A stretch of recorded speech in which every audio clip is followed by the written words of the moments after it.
Now coming to our topic. Okay, so as I told you, PGM is a subject in artificial intelligence. So what I thought is like AI, you have it in the 6M. So I just give an introduction to what is AI. Okay, can anyone tell me what is AI?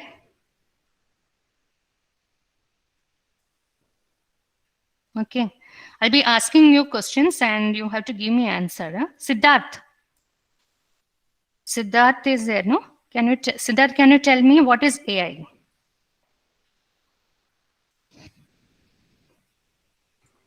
Yes, I'm audible. Yes. Okay. So AI is nothing but just something which works on its own without a user. Without a human Yeah, without a human interface. Yeah. intersection. Okay. Interruption. Sorry. Yeah. So that is his aspect of his definition of AI. So that thank you, Siddharth. Okay. So there is to be frank, there is no formal definition for artificial intelligence. Okay.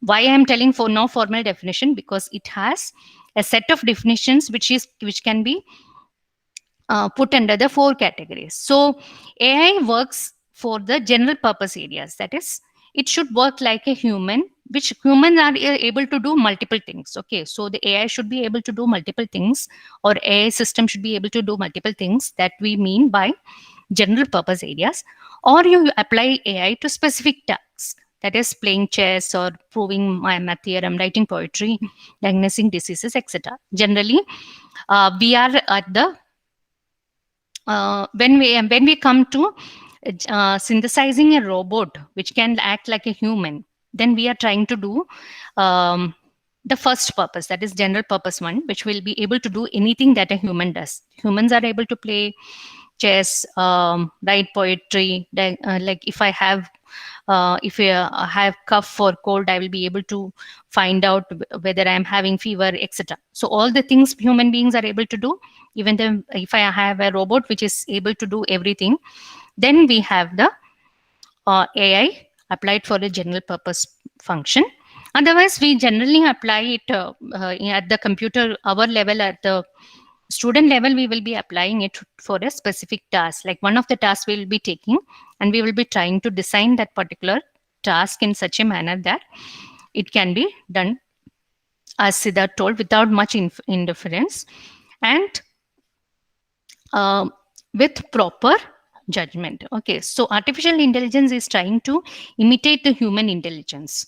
Okay, so that is one aspect of it. The second aspect of it is like humans, if it tries to imitate human intelligence, what will happen?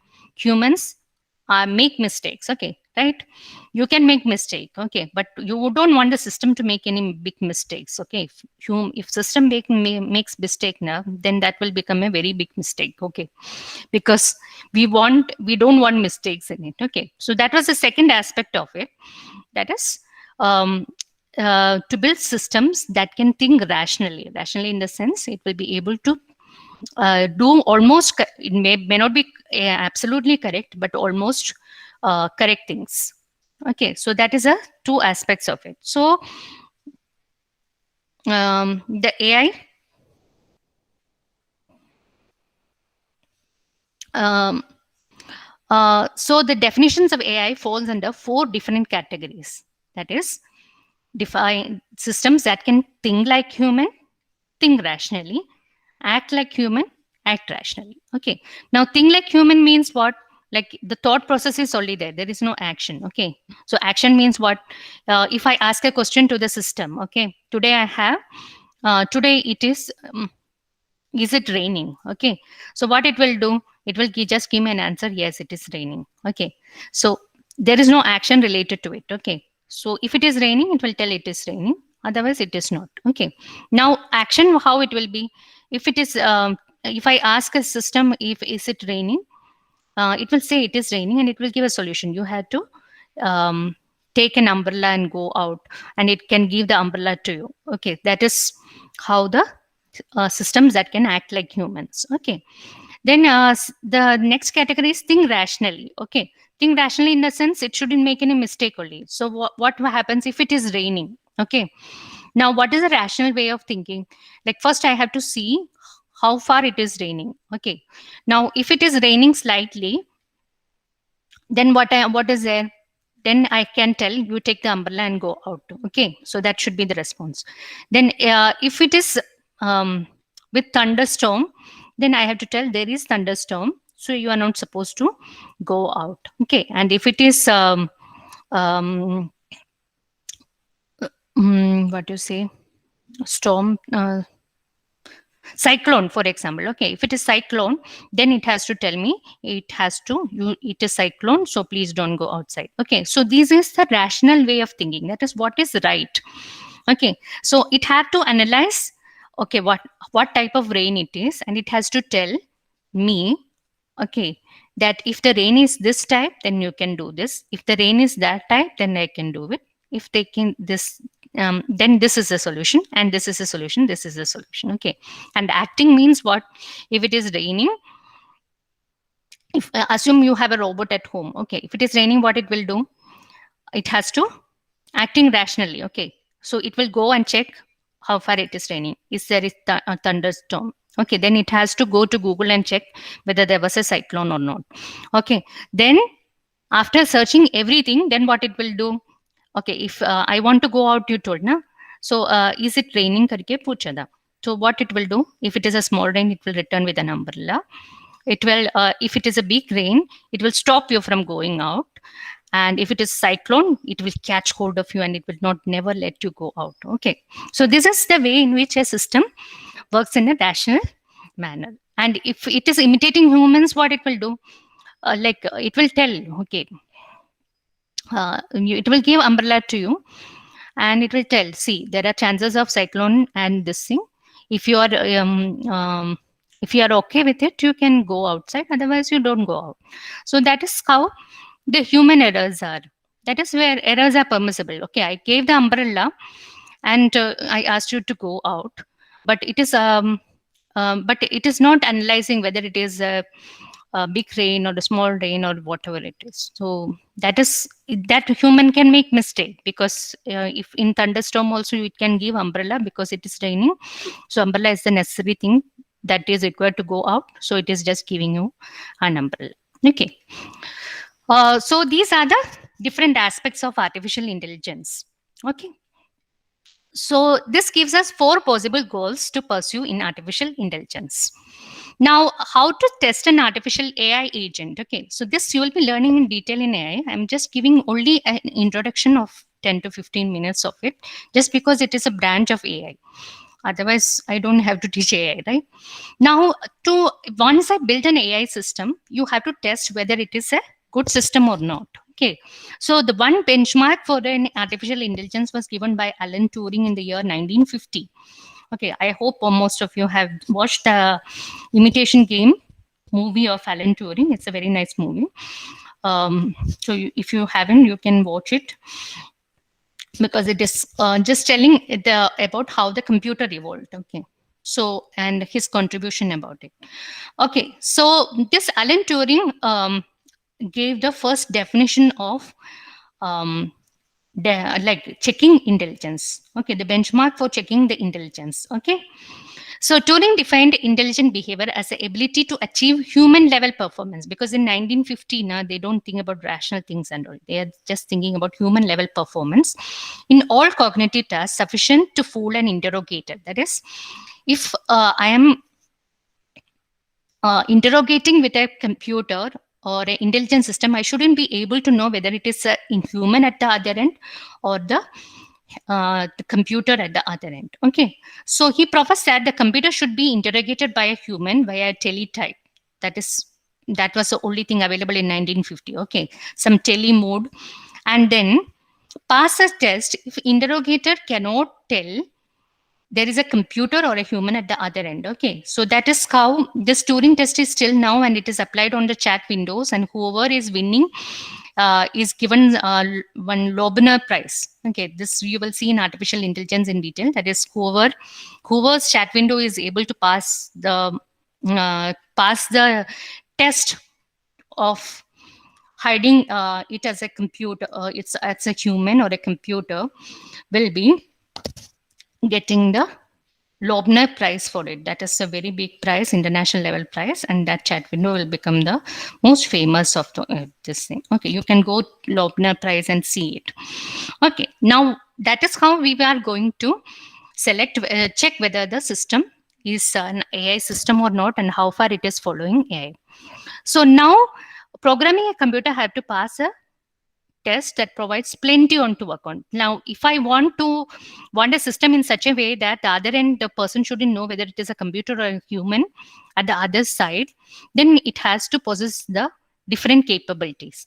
Which are the most important capabilities that the machine or AI system should have is natural language processing, knowledge representation, automated reasoning, and machine learning.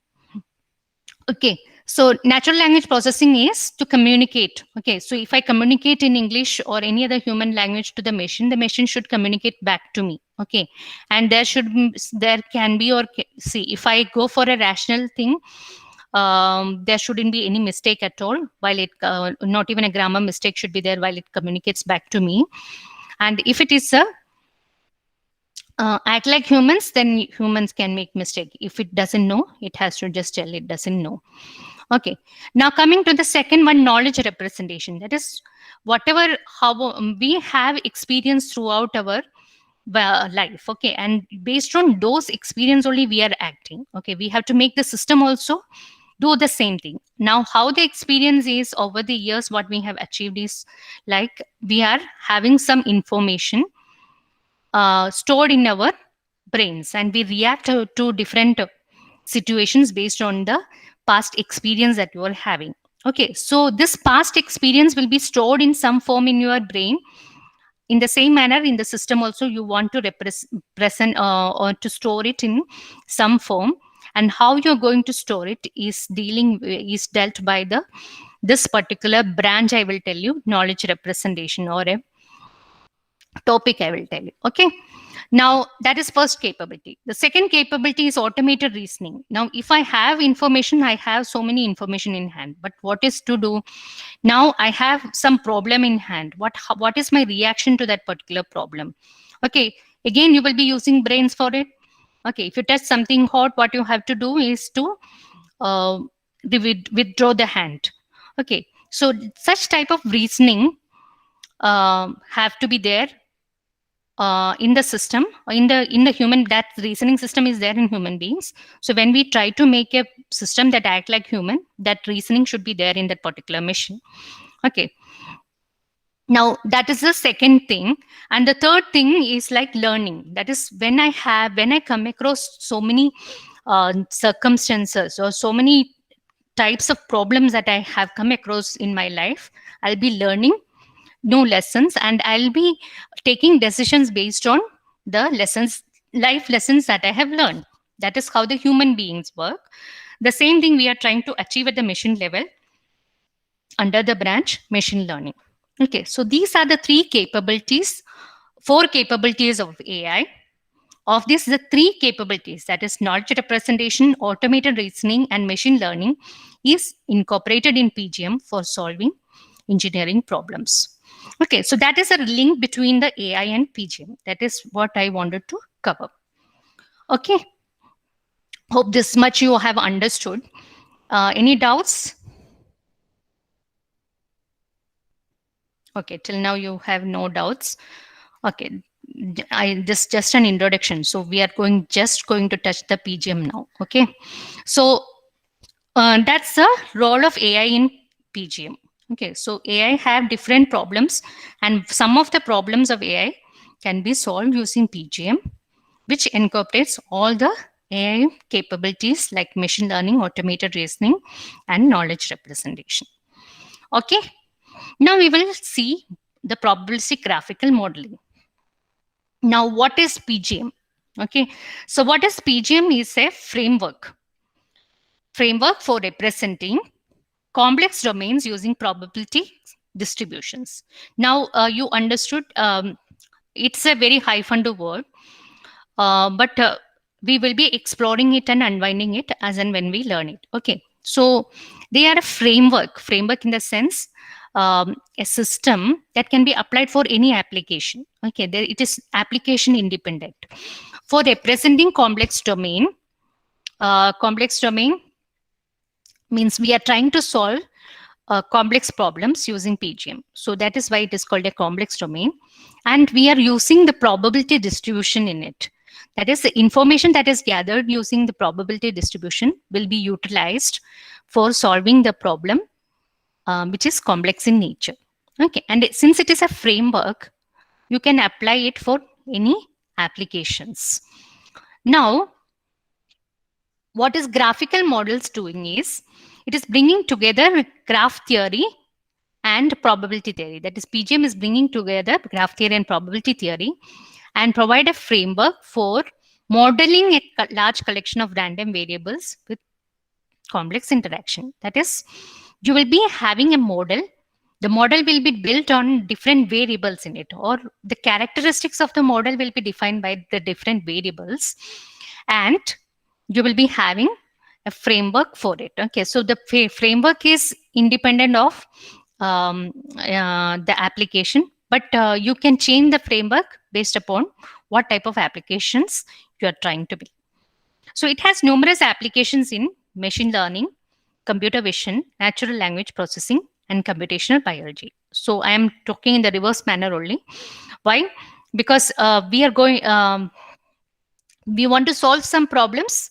So the different types of problems that we have in any of this, that is machine learning purpose, computer vision, or NLP, or my computational biology, we can solve it using PGM. Okay, so this twist, that is application in ML, is designed using ML curricula. You will be wondering, don't worry about it.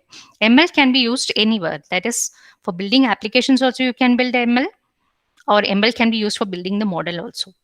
Okay, so that is why it is there in applications as well as in the model creation part, which we will be seeing soon in the coming slides. Okay, so there is a wide range of application for this particular PGM. Now, most tasks that get automated require the system to reason. That is, there should be a reason for any action. And how it will reason it? By taking available information and reaching conclusions so that it can react to it. This is the way in which the system works. Okay, so here it is a brand of artificial intelligence, so it is trying to bring reasoning into picture. Now, here is an example for it. A doctor needs to take information about the patient. What are the information that they take about the patient? That is symptoms, sometimes test results, gender, weight, etc. There are some parameters that is there for the doctor. He will be asking all those parameters to the patient, and based on this, he will conclude what disease he may have and what treatment need to be given. That is how a doctor does. Now, the doctor role, if I want to convert into a system, instead of doctor, I will have a medical diagnosis system. Okay.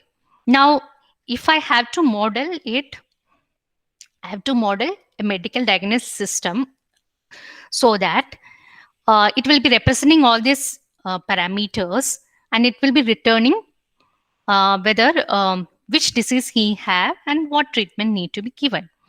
Okay, that is a medical diagnosis system is going to do. Now, like that, I can.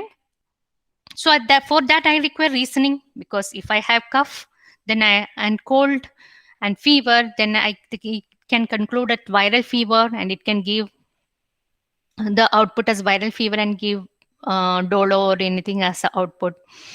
Okay, if I have a loss of smell attached to it, then it will be conclude that there is corona in you, and it will give. So it is the system can give output based upon the symptoms. Okay, but medical diagnosis is not a small system. It's going to be a very big system only, that we will come to it. That is why it is called, it can be applied for complex domains. Now, coming to the next one, mobile robot. Okay, so how the mobile robot works, it takes data from sonars, cameras, sensors, etc., and understand where it is, where in the environment it is. That depends upon how you train the robot, and it will perform the task assigned to you. Okay, so if you have worked on Robocon and all, you will be knowing you will have to build the robot, and the robot have to move here and there And if there are some obstacles, it have to turn their way and move to other places and so on. So there are different types you can do.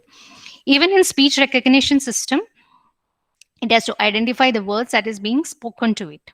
So so any of these applications, you can use PGM to reach some conclusions.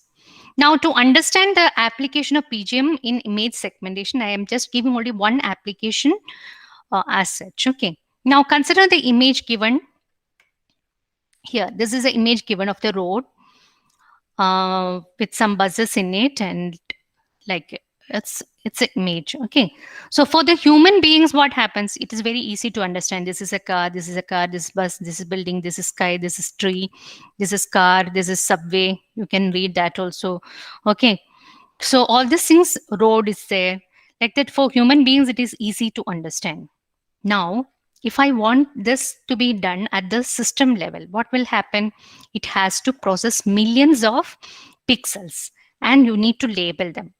Okay, so this is the output that I'm getting after the best object identification method, that is sky, tree, bus, car, road, etc. Another bus, person, building, car, etc. Okay. Now, now this is very easy for humans and this is very difficult for the machine. Okay, so what is this branch called? You know, it is called computer vision. That is the vision aspect of a human being. If I try to incorporate in a system, how far it will be able to do it. Okay, even this vision level, we will say that it is blurred vision only, because you can't 100% identify each and every object. That is only with the probability or only percentage of 94 or 95% it is able to correctly identify the different objects in the image if you use the latest technology. Okay, so now this entire problem only of identification of the object, how we can do it using PGM. Now in PGM, what way of doing it is like, what it is telling is like, here you are going for a pixel by pixel representation. Okay, so why you have to go for pixel by pixel representation? You can go for a subset of it. So that is where I am applying the reasoning part. Okay, now what I have to do is like, if I have say 256 by 256 image. Okay, now I cut it by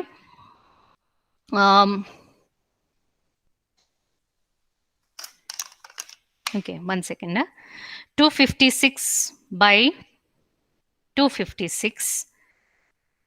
If I cut it by 8 by 8, okay. So 8 into 8 is 64. Okay. So there are 1024 components in it. Okay. So now if I see the human perception, can you see 1000 by 1000 component or 1 by 1000 of this particular image? You won't be even able to understand it. Okay. What is 1 by 1000? This may be a small part over here. Okay. Small, tiny part of here. So the first thing that they are telling in the PGM is like, why you have to go for pixel by pixel representation? One way of doing it is like, you do the color segmentation. And how you do the color segmentation? Almost blue, almost green, almost dark green. Okay. And almost any other color, like almost yellow. These are the yellow components. That's why it is scheming to do it. Okay. So if I do this, what I will get? I'll get a subset of this thing. Okay. And another way of reasoning that I can give. Now, looking at this particular image. Okay. I can assume that it is a cat because niche I have some green component. Okay. And cat is an animal and cat is generally outdoor in nature. So because it is having a green environment at the under it, I can presume that it is it as a cat. So there are different elements in a particular image that can be utilized for identifying the object in that particular image. Okay, and if I try to do so, if my system can do so, I can do it. Okay, that is not an issue, but the system should be able to do it. Then that is how what PGM is trying to do. Okay, rather than depending on a standard procedure, you apply some reasoning to it and use those procedures so that your task or number of computation or computational complexity reduces. Okay, so this is the reasoning that a small example of the reasoning that I have given. Okay, so like this you can apply any type of reasoning, and if any type of reasoning I am telling, the system should be able to apply that particular thing and provide some information out of it. Okay, so one of the system that I can develop is like something is given to you and I have to identify, or intrusion detection system or something like that. If I want to build, I shouldn't be always check, because this is a particular image. Okay, now consider for the instead of image you are having the video. Okay, so video processing ke liye, if I use the computational resources now, we are nowhere in video processing because of these components only, because you have abundant amount of information to be processed, and unless until you don't apply some reasoning to it, you will not be able to process it. That is what this new technology is trying to achieve in this particular subject. Okay, now the conclusion that I have written, that is, instead of pixel by pixel consideration, you can consider super pixel. Super pixel means you can consider maybe instead of 8 by 8, you consider dividing it into 64 by 64 or 128 by 128 and see bigger pixel values, and you consider the corner values of it. Okay, so in the corner, if there is no change in the intensity level, then you can consider it to be some background. Okay, so background, foreground, you can do it without consider processing the entire set of pixels, but only a few of them. Okay, then see the color space, and from the shape you can conclude that it is cat. And like this, if you are able to attach reasoning to the process of object recognition, it can reduce the computational complexity, and that is why we are trying to use PGM in it.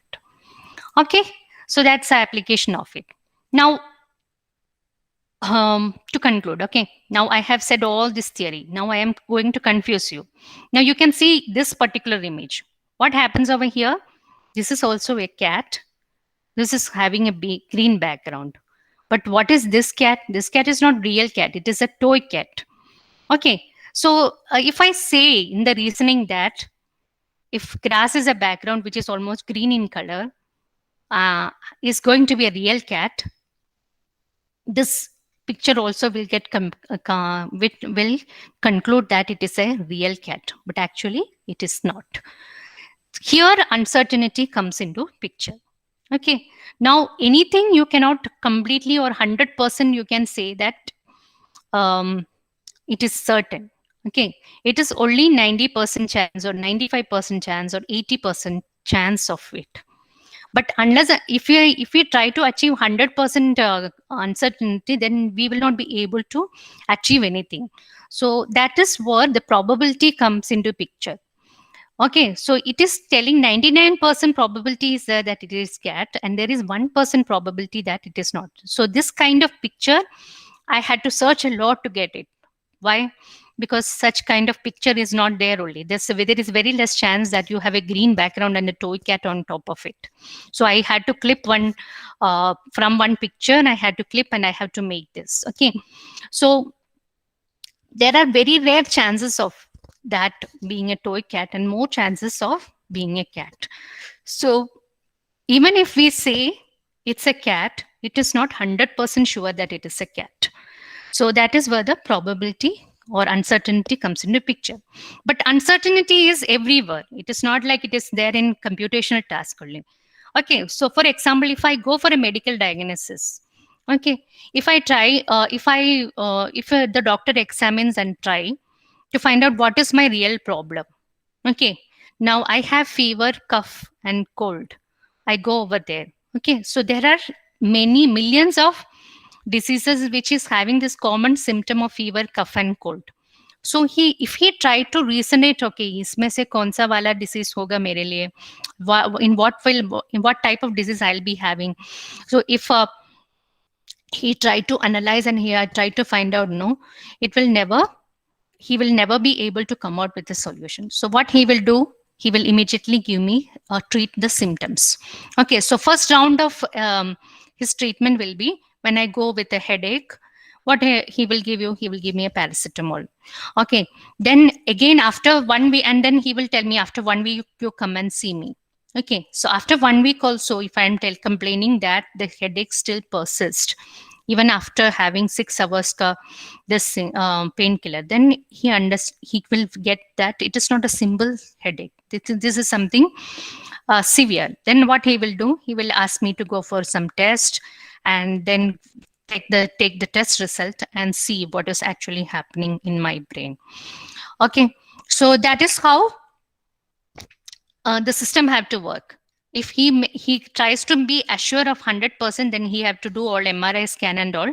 And what you will tell, अरे वो doctor तो एकदम बकवास doctor है, because what he does, if we go with a headache, he asks us to do a MRI scan. So what he is trying to do, he is doing using his reasoning only na. Headache के लिए for all headache you don't require MRI scanning. For the headache that is persisting for 1 month or 2 months without any after medication also, then he have to see what is your exact problem. So for that he have to go for different types of tests, and he will try to cure you.